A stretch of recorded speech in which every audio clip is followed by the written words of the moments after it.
दिखाए जाते हैं जब माँ के पेट से बच्चा बाहर आता है। ठीक समय पर दोनों कंधे पर दो दूत, शास्त्रों में इनका नाम लिखा है चित्रगुप्त। ये गुप्त रूप से आपके कंधे पर बैठे हुए इस समय भी बैठे हैं, लेकिन आप इनको देख नहीं सकते हो, इन आंखों से नहीं देख पाते।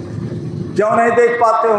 क्योंकि ये आपका शरीर 5 तत्व का है, पृथ्वी, जल, वायु, अग्नि, आकाश। इसे स्थूल शरीर कहते हैं। आप जहाँ रहते हो यह मृत्युलोक है, अर्थात यहाँ जो भी आएगा सबको मरना पड़ता है। इसीलिए राम आए तो मरना पड़ा, कृष्ण आए तो मरना पड़ा, कबीर, रैदास, मीरा, पलटू, जो आया सबको मरना पड़ता है। इस धरती का नाम ही है मृत्युलोक।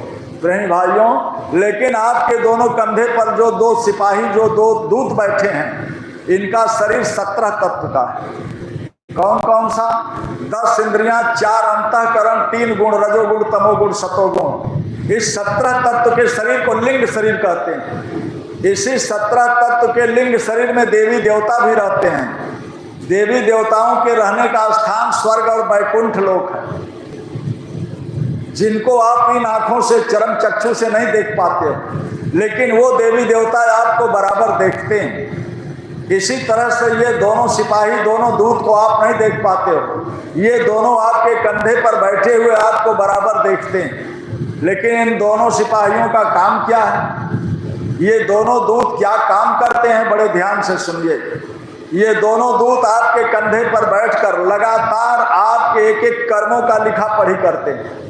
एक एक कर्म आपके फोटो सहित छप रहे हैं। दोनों के हाथ में वीडियो कैमरा लगा है। ये बाहर वाला कैमरा नहीं, वो कुदरती है, उसे बिजली बैटरी की जरूरत नहीं है।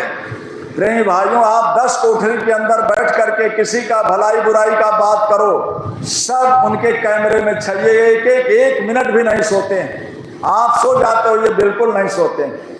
ये आपके एक एक कर्मों का लिखा पढ़ी। आपने अपने जीवन में कितना झूठ बोला, कितना धोखा दिया, कितना कत्ल किया, कितना बेईमानी किया, कितना अपने जीवन में आपने बकरी मारा, मछली मारा, आदमी मारा, कितना भूखे को भोजन, कितना प्यासे को पानी पिलाया, कितना जीवन में आपने सत्संग किया, सेवा किया, भजन किया, ये सब लिखा जा रहा है।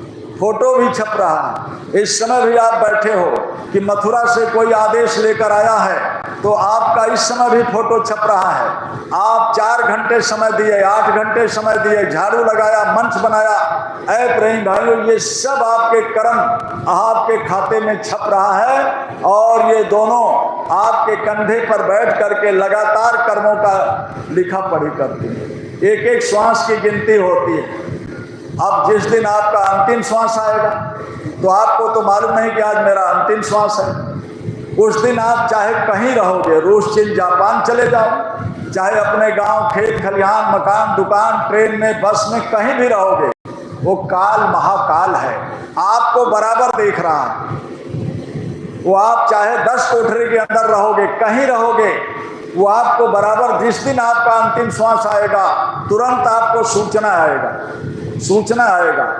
अब सूचना लेकर कौन आता है? यमराज के दूत आते हैं। मुसलमान भाइयों के किताब में लिखा, खुदा के फरिश्ते आते हैं। ये जिस माने ये शरीर जहां रहेगा, वहीं यमराज के दूत हाजिर हो जाएंगे। आवाज जोर से लगाते हैं। यमराज के दूतों का आवाज बड़ा भयंकर होता है, चेहरा बड़ा डरावना होता है, 9 अंगुल निकले हुए बाहर दांत होते हैं, लेकिन उस आदमी को दिखाई और सुनाई देता है जिसकी मौत होनी। बगल में कोई भी बैठा रहे, आपका माता पिता, बेटी बेटा, कोई भी बैठा रहेगा, उसको हवा जैसे भी पता नहीं चलेगा, लेकिन जिसकी मौत होनी है उसे यमराज के दूतों का भयंकर चेहरा और आवाज दिखाई सुनाई देता है। वो जोर से आवाज लगाते हैं, मालती देवी, है मोहन सिंह, तुम्हारा समय पूरा हो गया, ये मेरा मकान, ये मेरा शरीर खाली कर दो। तो जिस समय आपके कान में आवाज जाएगा कि आपका समय पूरा, ये मेरा मकान, ये मेरा शरीर खाली करो, उस समय आप क्या करोगे? आप कुछ नहीं कर सकते हो। राजा, रंक, फकीर, सबका शरीर 1 मिनट के अंदर खत्म करता है। वो काल है, काल, वो काल है, उसे काल कहते हैं। प्रेमी भाइयों, वो यमराज के दूत आते हैं, आपके पैरों पर